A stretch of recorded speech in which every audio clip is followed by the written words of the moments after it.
Hey, welcome back to the farm. There's not a lot going on this week, so today's is going to be my checklist for the month. And I'm going to try to provide a checklist every month to give an idea of what I do from a month-to-month basis. I'm going to start here for the garden, because there's a lot more things to go with the garden than the beekeeping right now.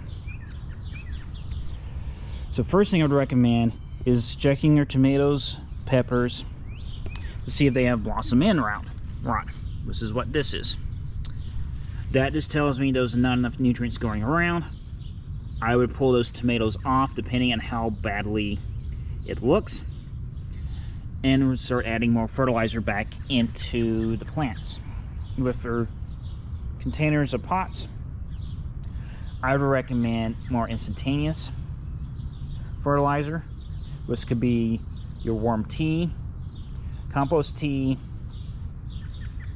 any aqua solution that has fertilizer, whether it's fertilizer tea or actual hydroponic chemicals, followed up by applying fertilizer at the surface level, letting it break down and seep into the plant. You can also do that with compost. This is going to take a lot longer. That's the downside of organic gardening. You'll get more out of it in the long run. It's just slower to build up. Second thing is have to start worrying about water. Something like this will need 1 to 2 inches of water every single week. So mulching is going to be a friend. You can do that through compost if you have it ready available. I don't recommend putting incomplete compost on the garden because it's going to complete with the nutrients until that's resolved. Third thing is start getting prepared for your harvest. As you can see, I got a tomato down there. It's almost ready to go. So you're going to start getting fruits and vegetables in now, and it's going to be, let me rephrase that.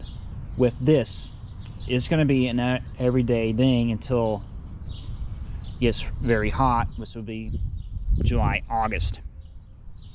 And I'll still have my fruits going.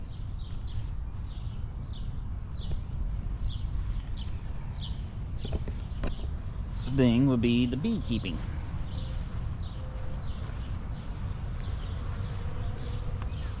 One of those videos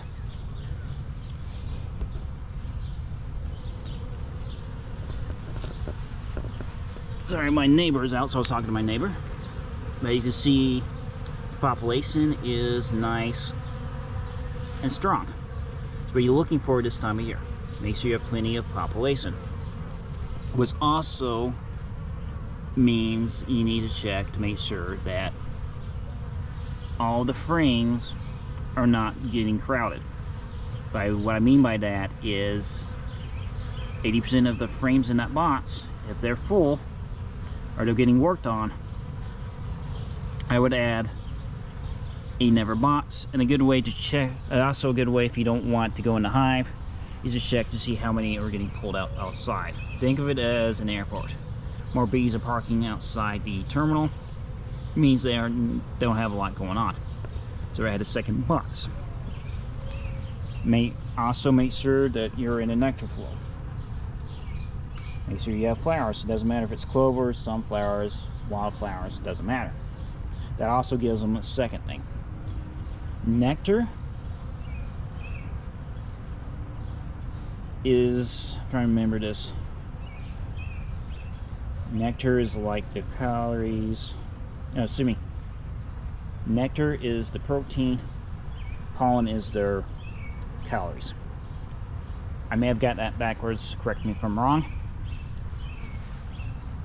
But as you can see, my beehive's doing quite well. You also have to worry about keeping the hive cooler in the summer, because you know it can get hot in the summer. This also, by definition, means you need to have a water source for your bees. Don't care what it is, but as long as it's not chlorinated. The second thing is, if you need to feed internally with 1-to-1 sugar water to help encourage brood development. If you don't need a feed, don't worry about it. If you have excess honey like I do, works perfectly fine. Compost can wait unless you have it ready to go. Then I would apply it as a mulch or topsoil. Otherwise, that is secondary. You do need to get prepared as watering, as I told you. And that is my June checklist. Oh yes, and I forgot, if you have a worm farm, see if you need to clean out any of the bins. And if they have excessive moisture, let the bins dry out before you clean out the worm castings. I can tell you from experience.